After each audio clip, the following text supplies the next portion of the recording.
This is Hilliard Guess, and you guys are watching the Break It Down show. That's right. This is, well, a long time coming. We've not seen each other for a while professionally, and we're in your office where so many incredible Break It Down shows have happened. It's amazing that God, we've covered a lot of ground, man. Your show, my show, your career, my career. Let's just catch up. All right. Is it okay to look at you, by the way? Okay, whatever. Cool. If we talk to the audience, let's look into the big camera. Otherwise, let's talk to each other. All right. Yeah. So, where do you want to start? You want? I can tell you. I'll tell you what I'm up to. All right, let's do it. So the last couple of years have been really interesting. As you know, I'm a writer, producer, and stuff like that here in Hollywood, and there's been a lot of things that have happened. With the Rona, I call it the Rona. Black people call it the Rona. Coronavirus, changed a lot of things here in LA, and so I'm one of those people, as you know, Pete. I'm always talking about what's the next pivot, So I had one of my good friends on, the showrunner Ben Watkins, on my show around, I think it was probably around March, April of last year, 2022. I'm sorry. And when I was interviewing, we were talking about, I asked him, like, what are the questions he asks writers when he's staffing shows? And he spent a good portion of the show dropping game on how he interviews writers. And every time he would pose a question, I would answer it back as if I was the writer. And he kept looking at me like, dude, you're freaking dope. Like, I didn't even know this about you. I've known you all these years, right? So long story short, he had me come by the office a few weeks later, and in the meeting, offered me to come in and work with him and be the number 2 over there, running the production and development and all this stuff like that. And something told me to say yes, and I did. And one of the best, smartest moves I've ever done. Of course, I had to put all my stuff aside and, not focus on the work that I was doing. I had 6 projects that were about to go out to pitch, that were ready to go, and to put it all aside, and focus on his slate of 16 projects, of course. And no regrets whatsoever. I ended up learning a ton, which is really good because my producing partner, Pamela, is a former executive. So she's always, whenever we're working on a project, she's always going, well, if we look at it from an executive side, we look at it like this. So when I spent that year with him, now we talk a little bit more evenly. Right. You know what I mean? It's kind of like, I'm always telling writers that until you start producing, which you've done a lot of in the last 10 years, that there's things you don't quite understand. You know what I mean? You just think it's something in the business. But when you start actually doing the work, actually producing, you understand you need certain kind of cameras to make it right. You can't just use a regular little GoPro. You have to use something that has this dimension or whatever it is. And it's the same thing with being a filmmaker or a writer. You start to understand that the things you need, because you wrote a script, you think it's one thing. But when you understand how to produce, you understand why they're saying no to or yes to certain things. So I'm constantly trying to encourage writers to learn those processes, if that makes sense. That makes perfect sense. Yeah. I'm working on a project. We were talking a little bit off mic. I'm sort of, I'm seeing how I have an executive producer jacket now. I put it on. I'm like, am I executive producer? It's like, am I swimming? I'm like, I am for sure in the water and I'm moving. So I'm an executive producer. But I'll get into these projects and someone's like, well, you're not an executive producer. And I'm like, how do you figure? And they're like, well, you don't have the money. And I'm like, I fill the holes. I understand where people need to be, and I have the network. And so when there is something that needs to be done to keep a project alive, I have that. So someone can have money, but they don't know the right person who can keep this project going forward. Right. And they're like, I didn't think about that. I'm like, see, there's a lot of ways. Because they don't know. Exactly. Right? Like, and you're not supposed to understand that there's these guys that glue things together. So there are a lot of things that go into this process. And so when you hear someone talk about a project, like, that doesn't have the energy in it, or that needs energy that I have, and I can come in and go, hey, maybe let's see if there's life in this, and we can worry about these other things down the line, but here is where I can see if I can help and if there's value. That's what I've the lesson that I found, especially in the let's take the indie world, let's take the studio world out of it for now. because once you do studio stuff, it's all through business affairs. Right. It's all with lawyers and contracts and agreements. My rule of thumb is, even in the indie world, you have to play the same game. If you just go into bed with people and just assume, well, because I brought these things, I'm whoever I am. Yeah. You have to be like, bro, we're working on this project together. Yeah. Here's an email detailing what we talked about. Yeah. Like, you have to be that type of a person in the indie world. Yeah. And I say that because I made the mistake where I'm thinking I'm producing some project, and the project comes out and my name is nowhere there. They're like, oh, well, you didn't do this. And I was like, how do you think you made the project? Yeah. You know what I mean? But I realized, oh, I didn't put that in writing. You know what I'm saying? Yeah. So it could be a simple, bro, we met. Here's your project. I'm going to do these things. Because of that, I want this credit. You know, if it sells, I want this. Just put it out there and get it over with now. And the thing that I've learned is, if you do that in the indie world, if you don't have the reps to do it, then it takes away a lot of headaches later. Yeah. Because, having done projects, you'll get to a project and assume it's a certain way. Yeah. And there's nothing worse than assuming and working your butt off to discover the person had no intention on whatever it was. It was all about them.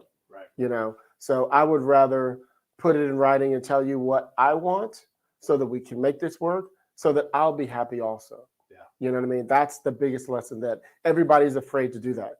So, for example, me and my producing partner, I know I'm talking a lot, but my producing partner and I do a cool thing where, when we go out because we get asked to do big projects and small projects. And on the smaller projects, the producers will expect us to do things that we're not supposed to be doing. Yeah. And our excuse, whether I use that it's the union, won't allow me to do it, or I'll just say, my reps at such and such would never let me do that. Yeah. You know what I mean? Yeah. They can't find it. Yeah. You know what I mean? Oh, they would never agree to that amount of money. But I'm going to let you guys talk about that. Yeah. I don't talk about that part.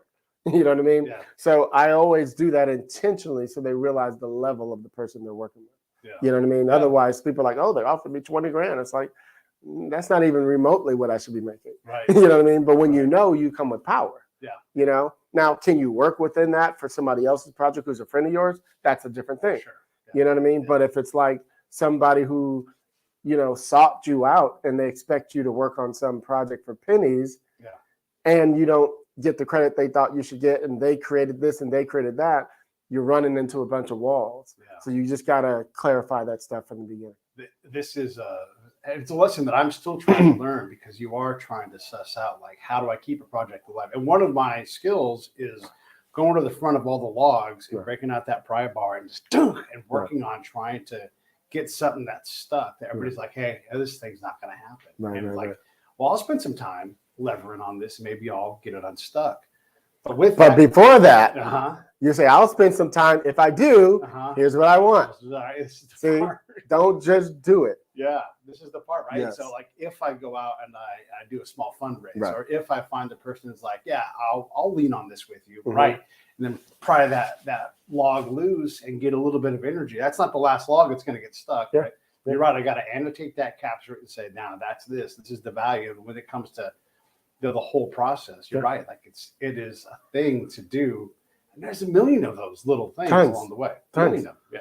Like, my producing partner said something to me 2 years ago that, every once in a while you get a smack in your face that makes you go, holy crap.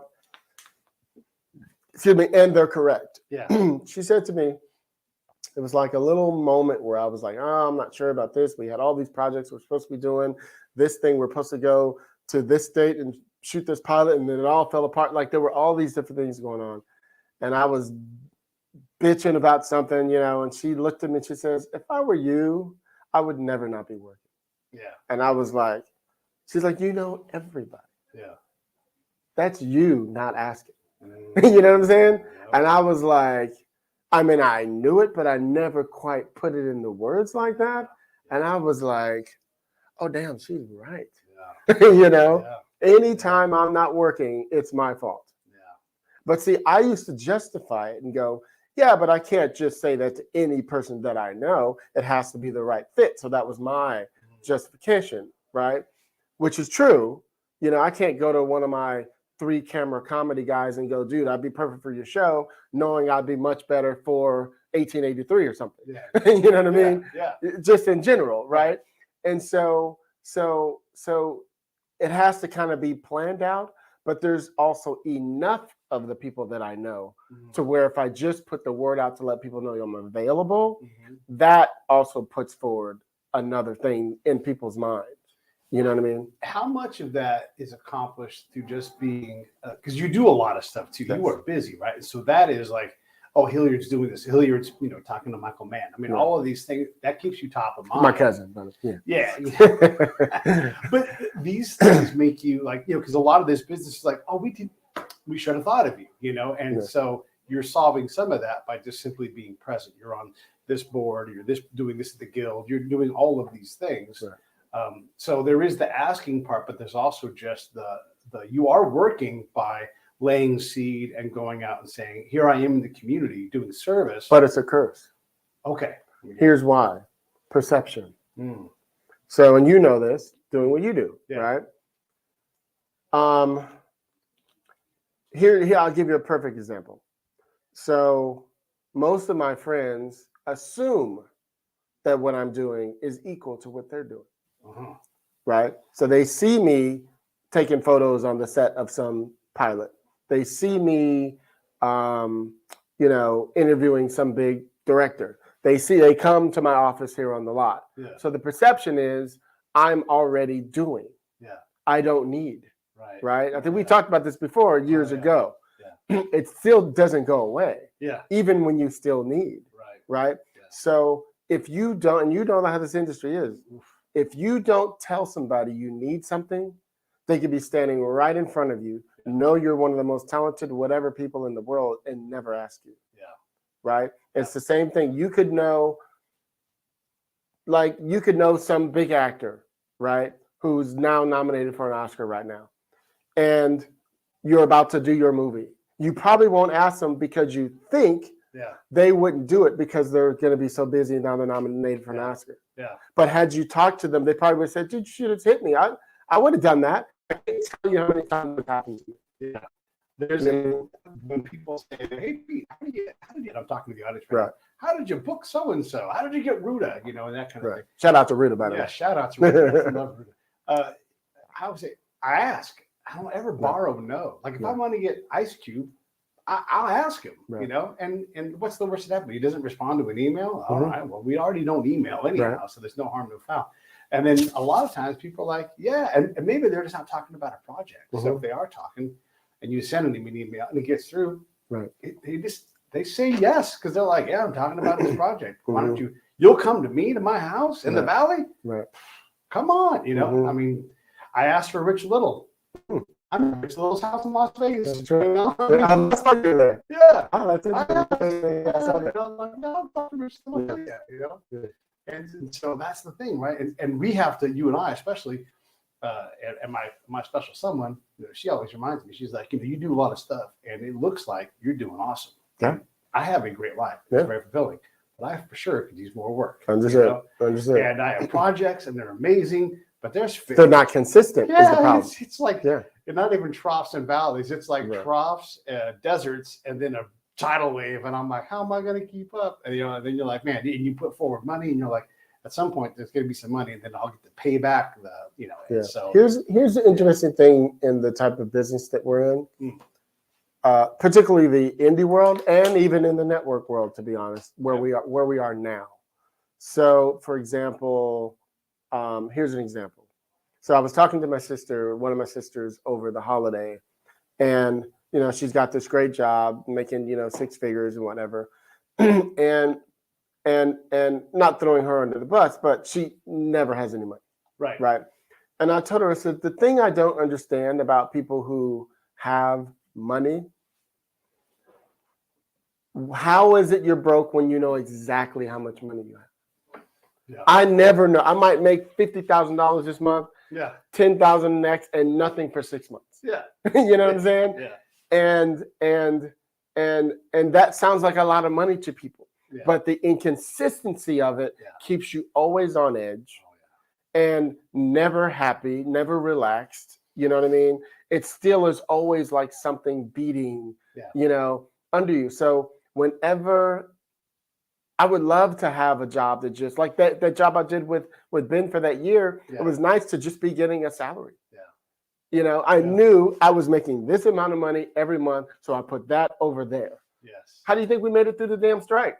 Because I put that shit over there. You know what I mean? But if it was just me regular, we would be going, we might not make it through the 6 months. You know what I mean? Because your lifestyle changes.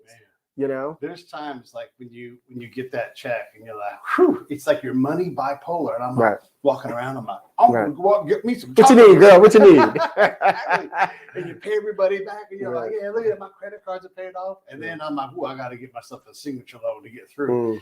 But you also have the faith that like I know I'm gonna find some work. I can just close some of these gaps right now. And right now, like I've got a couple projects and they're awesome and they're going to be lucrative and it's going to be great.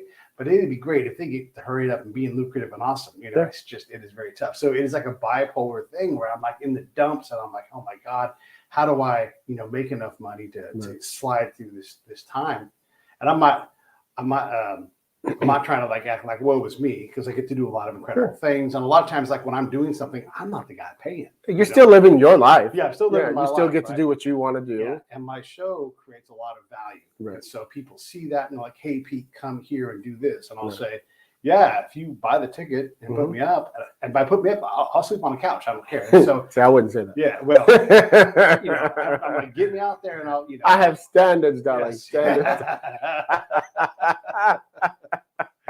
I only ask for 4 seasons. I don't ask for much. But that willingness to say yes to things, allows me to go out and get to do things that I don't mind getting off the couch. Right. I don't mind not watching TV or whatever it is. I sacrifice those things to go out and have a little bit of outside of the house where I could just stay home time. Like tomorrow, I'm going to go see my buddy Phil in Temecula. Right. He's got ALS. He's only got so much time left to live. It's easier to stay home and just maybe call him on the phone. Sure. But I'm going to go do face-to-face time. Yeah. And that just these things, these repetitions, they turn into things. Now, this is not like an opportunity generating thing, but it is a thing that creates activity in my life that looks it looks like I'm living at a certain level, but the reality is I'm just feeding the value into my life and others. Sure. I totally relate to that. I just want to go back on the executive producer thing just a little bit. Please. So when people bring me on, I produced over probably 32 projects, right? And when people ask me to produce projects for them, I immediately let them know what type of a producer that I am. So this is just my way of doing it. Because I have over the years experienced most of the departments. I've been a department head in several different projects. Whether it's post or whatever it is. So I understand how to have a conversation with people in post. Right. I know how to talk to the line producer, the UPM, whoever it is, right?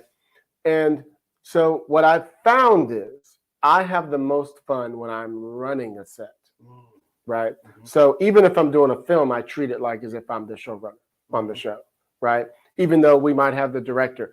I do it in a way so that they feel comfortable so they can be in their world, right? So I always tell people I'm not the producer who goes out and raises money. I'm the guy when you have money, you go, Hill, let's use your resources. You bring your team in and we make a project for 500 grand look like $1 million or 3 million look like 10, whatever it is, right? And so that is my superpower. So that when you, the director, Pete, are directing, you don't even realize the fires that are going on out there that I'm putting out, and I tell you weeks later, Pete, you won't believe what happened. But remember that dude who did such and such? I had to fire him. You're like, what? I said, remember, did you notice the new key grip was bubble? Like, really? I'm like, yeah, dude.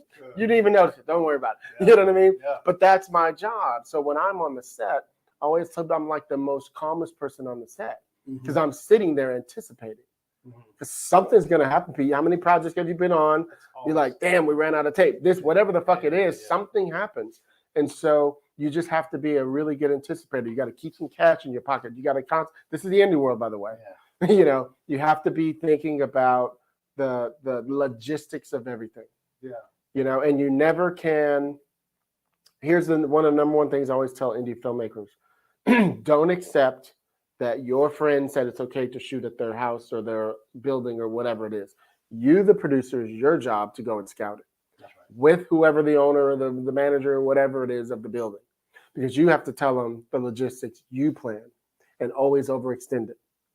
Yeah. You're only supposed to be there for 12 hours. Say it's going to be 14. Yeah. You know, you're only supposed to have 30 people. Tell them 40. Yeah. You know what I mean? Always, because you're going to get there, and Pete brought 3 other grip dudes with him because they were off that day. Yeah. You know what I'm saying? And you could use them. Yeah. So you're like, let's go. You know what I mean? So it's like little things like that. You want to tell them the logistics. It's going to be this many people. We're going to take photos of everything before we start. We'll put it back the way it looks. You know, there's so many things you could do to involve the owner, the manager, the whoever it is of the place, the location you're in, that makes them feel a part of it. And like, as soon as they come in, I'm like, come over to Vita Village, come sit with me here, put on the headphones, listen to it. They're like, wow, oh, there's a scene where there's people walking by. You want to walk by? I do all that. Yeah. You know what I mean? And next thing you know, they're like, you know, Hilliard, we're going to charge you $3,000 for this. I'll do it for half because they felt like part of it. Happens all the time. You know what I mean? Shit like that. I saw a picture the other day of the crew as Phoebe Cates is getting out of the pool for Fast Times. Right. And what you see in that one shot, you know, there's a little guy doing like a water gag, like the mist or like that. Right. But when you see the shot pulled back, there's probably 15 people squished in between the house and the edge of the pool. Right. And they're fucking that yard up. Yeah. You know? Oh, yeah. And so when you're the producer, you're like, I'm going to have to redo that entire part. You know, they got a wheelchair truck, you know, there's all this stuff that's going on. And they're probably banging into the stucco. Yep. And so they got to repaint. They got to exactly. Yeah. And that all of that goes in. And that's a low budget film, you know. So and it made millions. Yeah, still, right. I mean, it's on Netflix right now. Crazy. Yeah, it's interesting. I want to talk to you about your show because you and I were talking for over 10 years. Yeah, both of us. Cheers to that. Yeah, right? Cheers, man. Exactly. That on Podcast Mountain, we're way up there, man. Bro, most people, and then I'm curious to hear what you've heard. I've heard most people don't make it 6 months. Yeah. Now, they don't make it 2 weeks. I mean, well, that too. I'm just overextending, you know, the thing. Yeah. Because what happens is sometimes, like a lot of podcasters will podcast and they'll bank like 4 or 6 of them thinking, oh, I'm really doing something. Yeah. And then something will happen and they keep pushing off when they're supposed to drop their episode. Yeah. But they keep waiting for perfection. You know what I'm saying? Instead of putting out because the energy was there, because it felt right, they were giving something. Yeah. You know, you have to fill in an area where something's missing. Yeah. You know, I think I told you when I started my podcast, Screenwriter's Rant Room, we already had script notes and Pilar Alexandra's on the page and quite a few other ones out there already. Yeah. But I felt like there was nobody doing it with like, I'll just say it, writers of color. Yeah. You know what I mean? Yeah. There was no 10 years ago, there was none of us. There might have been 1 or 2 spread out here or there, but there was nobody doing it long term that I know of. Right. And nobody was consistent about it. And I was going to ask you about this. Yeah. One of the mistakes that I think I did do, and I only stopped doing it this year, by the way. And you know this, which is why I have 400 and almost 77 episodes. I dropped an episode almost every single week for 10 years, minus probably 3 months. Right. That entire time. Yeah. You know what I mean? Yeah. And what I've learned now that I've talked to other podcast people who have way bigger shows than I do is your audience can get tired of you. Yeah. You know what I mean? You just don't think about that.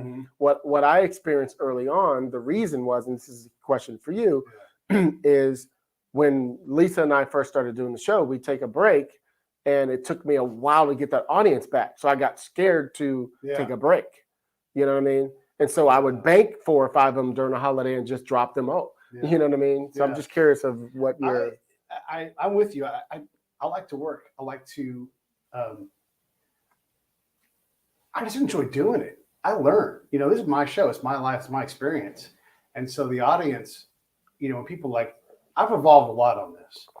When people say, like, what's your audience? And I'm like, I really don't give a shit about It's me. This is for me. Okay. And if you like what I like, then you're going to dig what I dig. And I'm going to go explore things. My niche is me. It's what I like. And, I'm not the only guy that thinks this way. I mean, Rick Rubin talks about this. He's like, fuck the audience. That's my job. He can do that, though. Yeah. So can I. Exactly. Yeah. And so, look, it's not that I pick things that suck, And so if people like listening and learning about things and bringing in, I bring in spies and musicians and all kinds of stuff, like just life, right? And so, I don't know, yes, you can have seasons and you can do all kinds of things. I can't bear to not have these conversations because they're always stretching my mind and expanding my network. And, I get to have you in my life. I mean, so many people in my life now for my show. It's a collection of friends. And I don't know. I just don't worry about that part of it anymore. And it's an evolution because for sure a long time I was like, man, I really got to pack things in. I don't have to do as many episodes. I still kind of do a lot, but that's sort of where I've evolved. So where are you guys now? How many do you drop a week or a month, or what do you? Well, so I don't publish on the podcast side at all anymore. That was costing me money, and it wasn't growing. And I'm like, F that. That cost, it was a big cost. Can you explain that to the audience? So on the podcast channel side, like on iTunes or Apple Podcast or Google Podcast, it had the word podcast or Podbay or Pod this.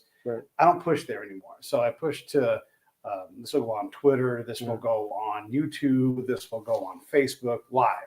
That's where it goes, and that's where it lives. And maybe it'll go out somewhere else, but I don't specifically publish through like Libsyn anymore. So the old shows are there, but I don't spend money and time, paying someone to type all that stuff in and push it out because it just wasn't building an audience there. So I just stopped paying for it. And so it's on YouTube.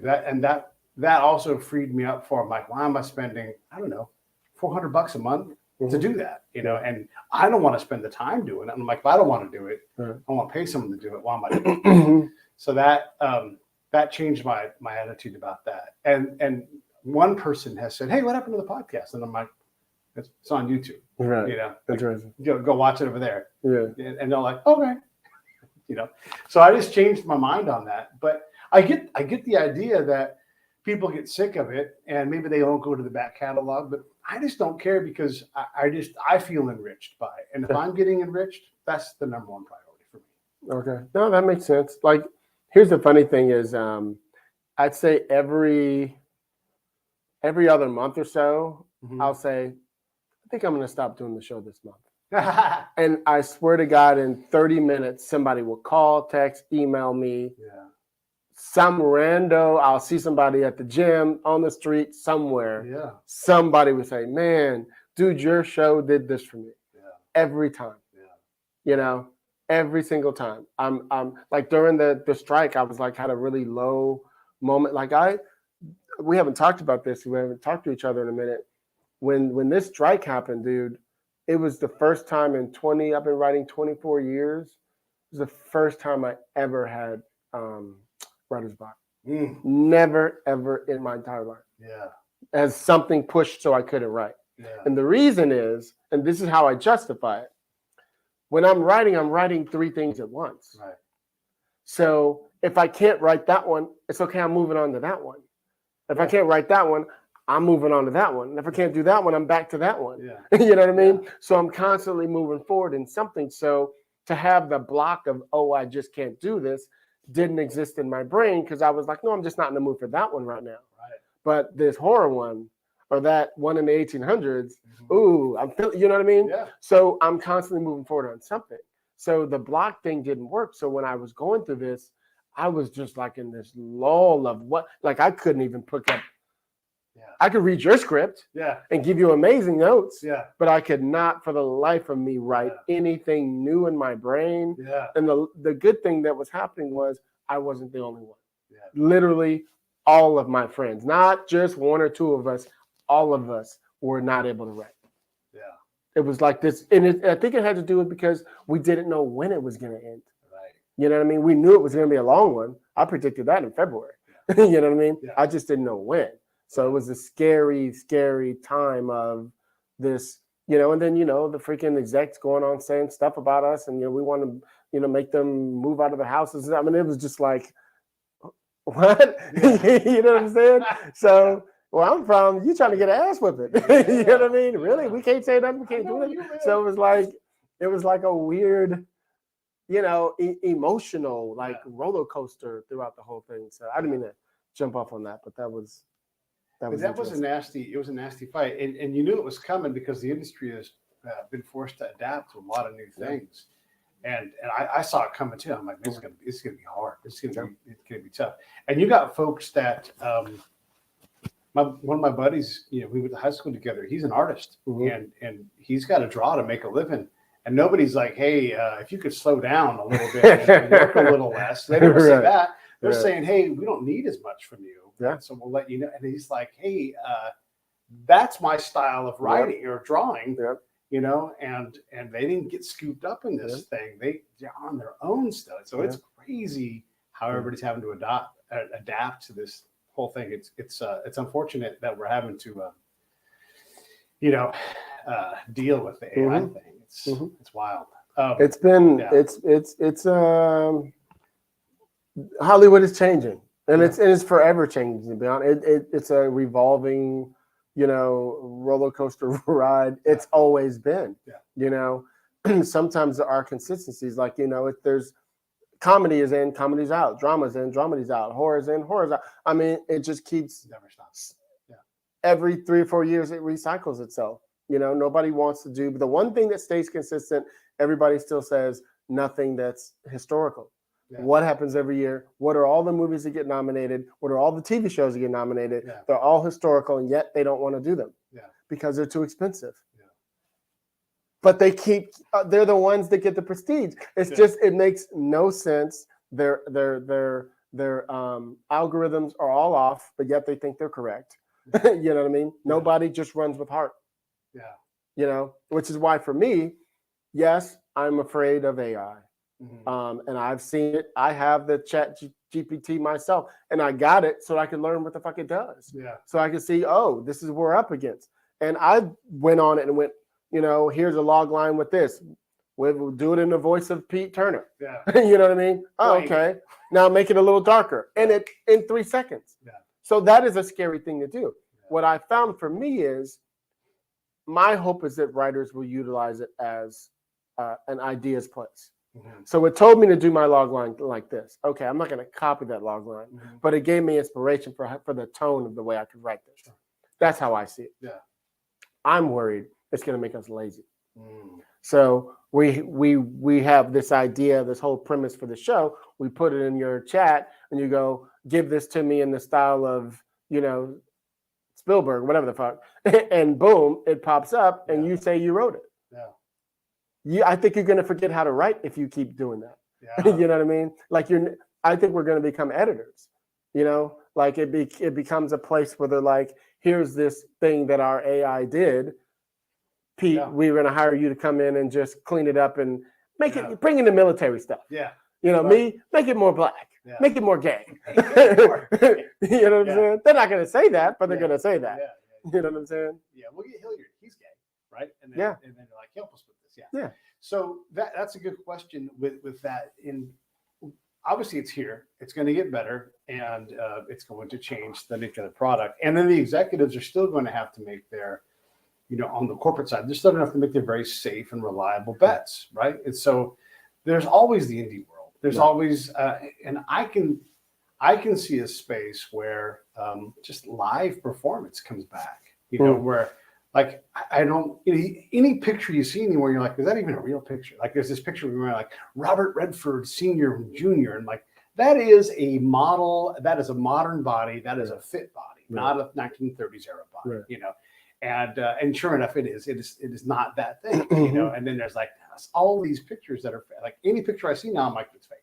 You just don't know. So if it's too perfect, it's probably not real. Right. And so I think we're going to have to see, people are just going to move to the stage and just say, hey, we're not going to amplify. We're just going to be here and we're just going to perform, and maybe that's. I think there's always going to be the hardcore people who refuse to change. And, you had them back then in the 60s, people rebelled against, whatever the future was. Everybody thought 2000 was going to be a big thing. It's like there's always somebody fighting against something.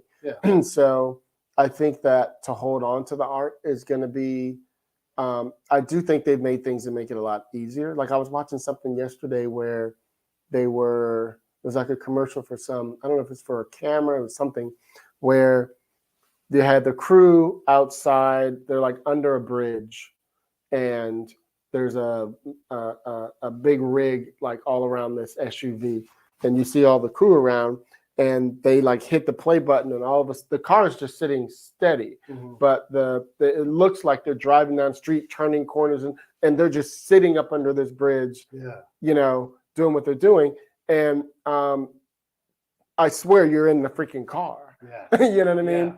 But one of the hardest things that we do, I can't tell you how many times I've been in production and they had this big car scene. I'm like, oh God, this is going to be so expensive, to do, because people don't realize how difficult it is to write a car scene, to actually shoot a car scene, to mount those things on and to get the angles and to do it while you're driving. Usually in a movie, the reason they're on those, the flatbed trucks and stuff like that is so that you have control. Because if you're just driving normally, you don't have control. You know what I mean? And even when they put them on their flatbed trucks, what you don't see is the cop in front of them driving, the truck driver driving it slow. You know what I mean? You're missing all the steps. You're not the street being blocked off and only the stunt people are permit. You know what I mean? So imagine all the stuff you need to make that work. It's so expensive. So I get why they're doing those things. Those things I'm like, okay, that makes sense. But make it look real. You know what I mean? And then on the other hand, to be fair to AI and all of the incredible things, I saw you two at the Sphere. I'm going to go again in about 10 days and see him again.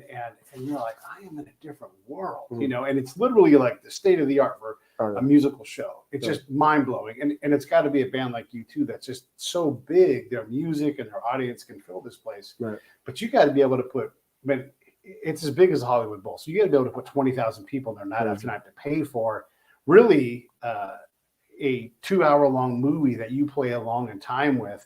That's not just a movie, like it's all like hours and hours and hours, the hyper detailed things, timed, choreographed. Oh my God, and so this is not a small affair. This is not, and so we get to have these incredible things, but there's a cost for that, and maybe that's great when you're making superhero movies and it's a little bit cheaper, but still, When Harry Met Sally is still going to be written by a screenwriter, and they're going to write something special, and they're going to take words and they're going to slightly twist them, and we're going to say those words out loud, like, being high maintenance. We still say that. We don't even know why we say it, but that jumps into our minds. Or like Krista Vernoff, who sat in this office when she's, she gets us all to go, seriously, that will still be people like you that put those words in our mouth, because I don't know that a computer can reliably do that, because we can't reliably do that. Well, we don't know. I don't know where the computers are going to go,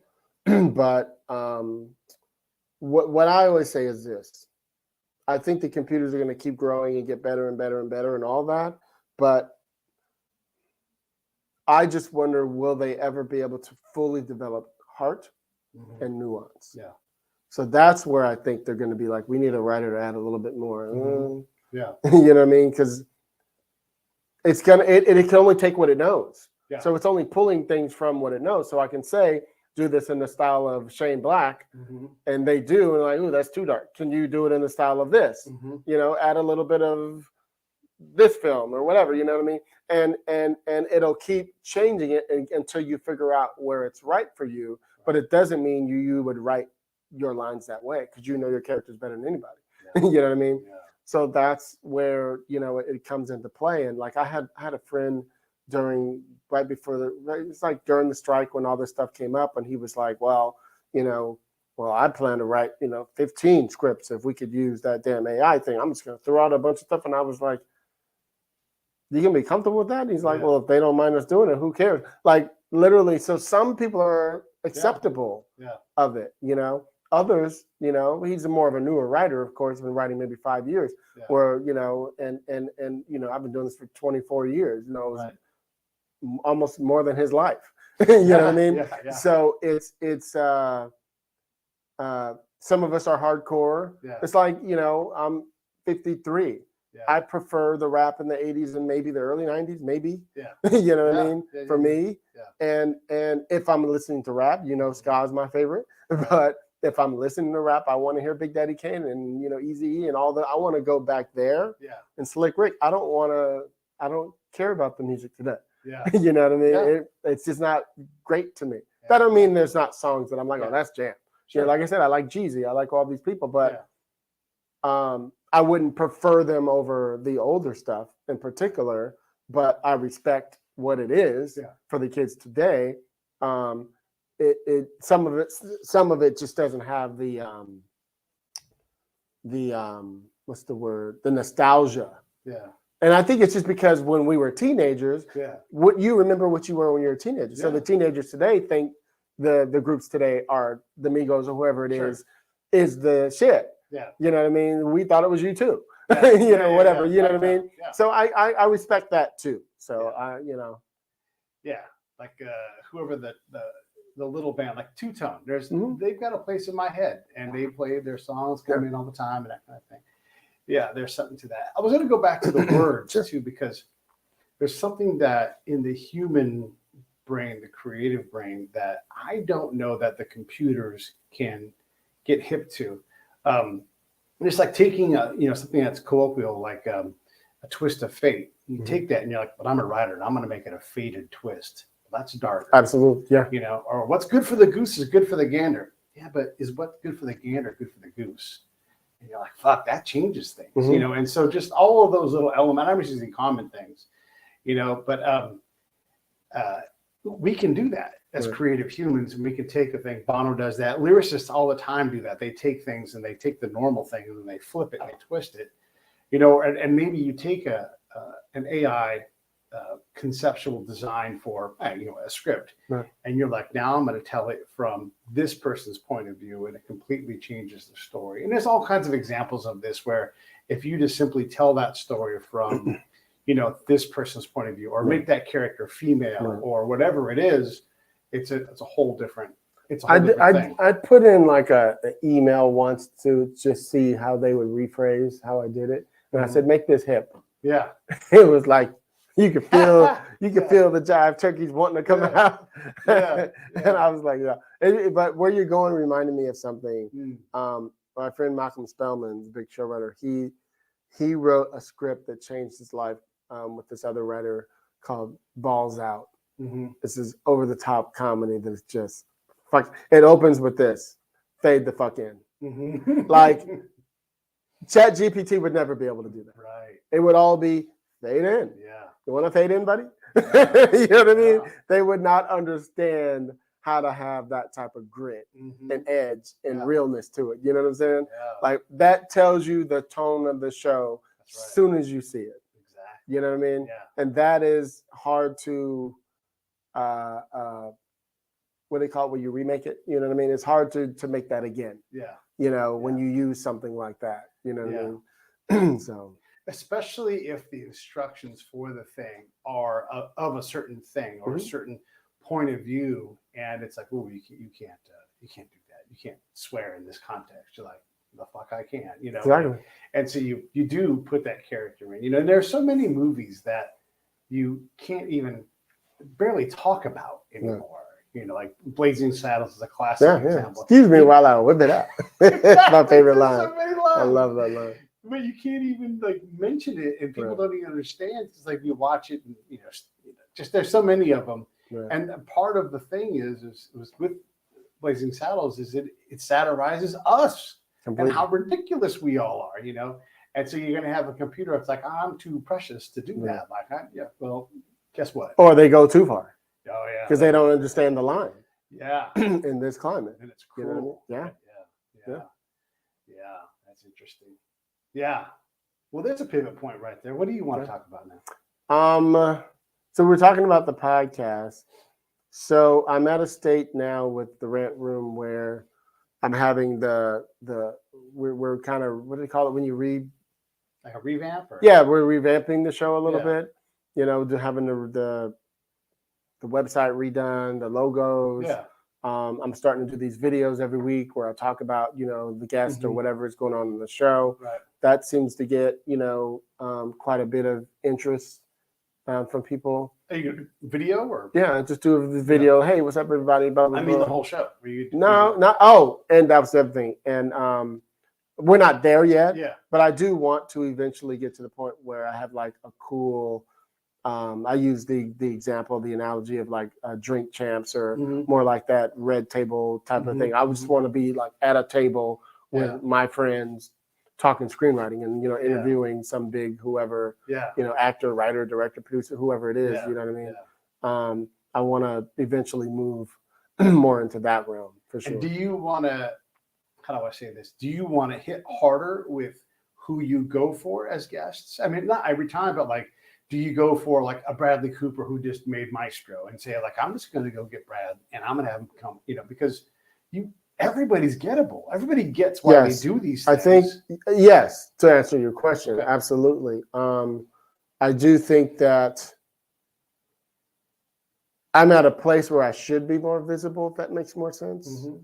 Yeah. And a lot of it, and I told you some reasons off screen of why we weren't doing it before. Yeah. But now that wall isn't there, now it gives me room to do the version that I've been envisioning. Yeah. Because I can't tell you how many people are like, dude, why aren't you on video? I mean, Yeah. I get it at least every other month from somebody. Yeah. You know what I mean? And tons of emails about it. You know what I mean? So we're behind, Yeah. but we were unfortunately kind of calculatedly unbehind, if that's a word. You know what I mean? It's a big step. It's a big production step. Yeah. You know how big that big production step is. And there's a requirement that you have to either push off and say, this is different than professional video work, or you have to say, we're going to make this big step because it's expensive. And there is. Eventually, I'd love to be like sponsored. I'd love to be, I want to be somebody's partner. I don't want to be like on somebody's network and be like their show on their network. Right. I want to be like, I'm a partner on Revolt or on whatever the network is. I feel like I have been doing this long enough. I love people know who I am. It could garner me to at least be somebody's partner, even if I join on your network that already has all the pieces together. You know what I'm saying? Yeah. That would be ultimately what I would love to do. It is tough to make the network thing work. We just saw this week Odyssey has tried to figure the podcast thing out. They're like, hey, I'm sorry, bankrupt, bring out the structure. And I applied for jobs with them and they couldn't be bothered, and they're like, nah, no thanks. And I'm like, how can I not be like, how can you not be like, Pete, come on up, And so nobody knows how to do this shit. It is tough to get big. I mean, I know like Podcast One has done a pretty good job, but they have celebrities come in. They already have a name. So they have one of the problems solved. But if you're trying to take shows and grow them and turn them into but there's no reason, and sorry to interrupt you, there's no please. reason they couldn't bring in a Pete to produce one of those shows. You know how to do that. You see what I'm saying? It doesn't have to be Pete hosting the show though. You already know, you know how to talk to them about what you need from the show. You know what I mean? They're inexperienced because they're just celebrities. One of the things, it was one of the networks, and they had Rick Rubin's show. And they're like, what would you do? They asked me, like, it was like a write-in kind of interview at first. And I'm like, well, in this episode, he was talking to, I forget who it was, but the person was, it was John Legend, right? And I'm like, he missed an opportunity here. And as a producer, I would say, hey, John Legend gave you this opening, but you were too busy asking your next question. Right. Because he wasn't listening. Yeah, he wasn't listening. And he talked about, like, in the 80s, we were doing things with hip hop. We were wearing all these crazy clothes and blah, blah, blah. And then Rick's like, yeah, so then, and he moved on from that. And I'm like, no, man, you have to ask him. That was a window right there. And, put us into that moment because you had John in his head. Right. And they didn't even care. Right. They didn't even come back. And so, who cares about all that? But I'm just saying it is very hard to figure these things out. And so a lot of it is just going to be us indie folks in terms of podcasting saying, I'm just going to do it, and just get it done. Yeah. I mean, this is when you and I first started doing this, there wasn't as much competition. No. Everybody has a show now. Yeah. All the rappers, like I was telling you earlier, they all have shows and stuff like that. And millions of people watch them. Yeah. You know what I mean? But when you come from being a platinum artist to having a show, you already have an audience. Like I said, you have a celebrity, so you already have an audience. You and I have to build it from the ground up, and only in the last 10 years have writer, producer, directors become faces. Yeah. You know what I mean? So that's a new thing. Yeah. You know, the other new thing I think I was telling you about is I'm ever since Hamilton came out, like 8 years ago, whatever it was, I've been saying in my head and jokingly on my show, you know, if I would ever act again, I want to be Aaron Burr in Hamilton. You know what I mean? Now, I don't have the voice anymore because I don't sing anymore, but that's a role I would love to play. Yeah. So I say these jokes all the time. So finally in December, one of my friends, another producer, was doing a reading for one of his big movies, the horror movie he has coming out. And so he hit me up out the blue, like right before Christmas, going, "Hey, so you want to do this lead role in this thing?" I was like, "What?" I was like, "Me?" He was like, "Yeah." Now, usually I'm like, "Nah, dude, let me call one of my friends who would love to do that." And I just paused and I went, "Fuck it." Yeah. So I said, "Yeah." And I did it and I had a blast. It was a role. I think part of my fear is this. Here's an interesting thing. Now, mind you, now I'm 53. People still think I'm 35, which is fine. Yeah. I'll take it. You're wearing Jenny Craig, baby, Jenny Craig. So the interesting thing is this. When I stopped acting, a lot of the roles I was getting was like the bad homeboy, like all these different, like the orderly dude, the best friend, this. Like I was playing these roles that still put me in my early 20s, sometimes still teens. You know what I mean? So now here I am at this age at 53, and I'm playing this father with kids and all that. I was like, oh, I keep forgetting I'm a dude, I'm a man now. You know what I mean? Like I can really play that type of stuff. So when I did it, I was driving home and I was crying. And I was like, why did I stop? But I remembered quickly 20 years ago, it was not cool to be writing, directing, producing, acting, all that other stuff. Now we have Lena Waithe and the, Isas and all these other, people who are amazing, Robin Thicke, all these people, Thede, who are just like killing it, able to be triple and quadruple threats and stuff. And I'm like, oh, well, now we're in a new state.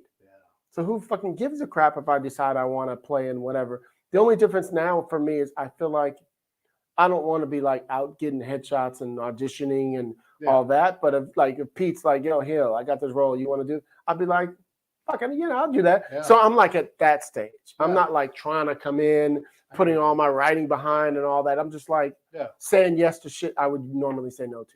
You know what I mean? Yeah, and there's something to be said for just, I'm going to make my own project. And just like Wes Anderson did that short. Right. It's wonderful. I mean, look, it's Wes Anderson, so it's always going to be wonderful. But, I don't know why he did that. No one's like, hey, no one's in now shorts. But sometimes you just have the short in you. I'm just going to do it. Yeah. You just have it in you and you can afford it. Yeah, right. Yeah, exactly. And the market is such that there are a lot of places buying, especially right now with the nothing being made for a while. But if there is a time and place to make something, this is the good thing about where we're at, is there are a lot of places that are like, we need to make things. And then once you make something, it has value, it has legs, and depending on what you want to do, you can go out and pitch things. Right. And like I'm doing I don't know when this is dropping, but I'm doing a panel tomorrow on a network, on a podcast show that's like a YouTube live thing, kind of like what you do for your show. Yeah. And we're talking about Tubi, like all the things that are happening with Tubi right now, because before the strike, Tubi was doing a certain thing, and now they brought in a new CEO, and like things have changed. And so Tubi is now going to be more like a Netflix or something when it's all done. Whereas before they were like, you did a movie, you could probably more than likely sell it to Tubi. They were just putting all kind of, sorry to say, not so good movies on there. Right. Now there were a few movies that were great, but so everybody has something that's great, but a lot of their movies were, you know what I mean? Yeah. And so I guess this new person came in and was like, no more of that. We're going to go this direction now. Right. So we're doing a whole panel about, the change of Tubi tomorrow. You know what I mean? So I'm only saying that just in conjunction with what you're talking about. We're changing and pivoting and all that stuff is happening. And everybody's doing that. I mean, you have all the plus, obviously plus like Peacock Plus or whatever, everybody's trying to gather audience. And so that means that everybody has to have some kind of content, whether they're buying something from 2 years ago or buying something new. Right. You have the ability to, hey, I can, for a reasonable amount of money, you can make something and you can write it yourself. So you can multi-slash and go, hey, I am the director, the writer, I am the lead. Right. You know, I mean, Bradley Cooper worked on that Maestro movie for years, right? Crazy. And you know, look, he's a gigantic name, and he smashes in this role. But I mean, if he didn't do that, who else was going to do that? Who else even cares enough to do all that? Yeah. Who's gonna? If it's not him, who's going to make that? I don't think anybody does. I think other actors could have played it, but who else could have had it made is a whole nother question. That's what I'm saying. Yeah. Agreed. Right? Yeah. But you have to have the passion. Yeah. You know, you have to think about it like this. People don't realize how hard it is to direct a movie. Yeah. First of all, like imagine just setting up this little 2-camera thing we're doing right here. It took us 20, 30 minutes just to set up 2 cameras. Yeah. So imagine there are 4 cameras, you know what I mean? Yeah. There, Yeah. the big set, 150 people, all that, and he's starring in it and directing. Oh my God. There's And the makeup. just, bro. So he has to be there early to put on that nose and all that other. I mean, it's a lot. It's a lot. You know, it's a lot, right? Yeah, but when you have a budget like that, they're not shooting in 30 days. He probably has 6 months to do that. Probably. You know, if not more. Yeah. You know, they got to get the music down. They got to do all that prep and the dance scenes. I mean, it's crazy. Yeah. But there are I don't want to say lower grades, but there are people working on that same mountain that are doing the best quality work that they can, which is good. And they're doing those things, and they can't take those to market and say, "I have made this incredible." Absolutely. Thing, right. And so we do have that advantage where we are now, whether it's in the documentary world, the indie world.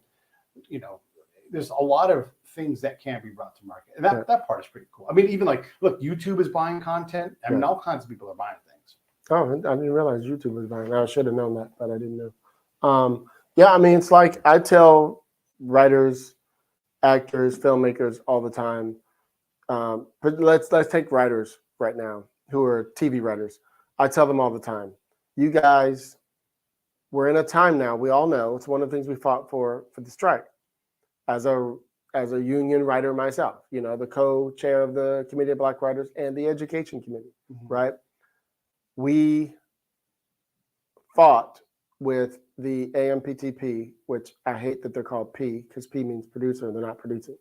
They are execs, studios, networks. Yeah. Because you paid for it. Yeah. You know what I mean? No, they're not doing the work we're doing. They're showing up on the set and hanging out in Crafty. You know what I'm saying? They're hanging out in Video Village. They're not lifting shit. Right. Right. Yeah. So where I'm going is, this is in this climate. Yeah. For me, and I'll talk to y'all in the camera. It is your job to get yourself on sets. Now, if people are gonna be like, "How hard is that?" Well, who do I know? I don't care if you don't live in California. You live in somewhere where there's a city, there's a college, there's a something, there's theater companies, all kind of stuff going on. Yeah. We all have one of these, yeah. And we all could write our own little short films and start doing it. The problem is this: everybody thinks they have to be perfect with it, instead of trying and getting better. Right. We were just talking earlier before we started about this new camera you have. Yeah. You didn't start with that camera. No. You started with another camera that worked okay or fine or whatever. And then you went, I need to take this thing to another level now. So I'm going to go get this camera first, and then I'll get the next one, right? You keep elevating. So that is the process I'm saying. So that if you are ever blessed to get yourself into a writer's room, and Pete is a showrunner, and Pete goes, "Yo, Hill, you're going to be writing episode 107. We're going to be sending you to Vancouver to go do your episode." You're not freaking out, going, "What am I going to do? How am I going to do this?" Because you've already been working on. Now, I understand a short film is nothing like a big, massive project, but it's similar. Yeah. And you will get to the big set and be like, the only difference is there's more people. The only difference is there's more money. Yeah. And the only difference is that our timeline is faster. You know what I mean? The turnaround. Yeah. You know what I mean? Yeah. That's it. Yeah. It's the same.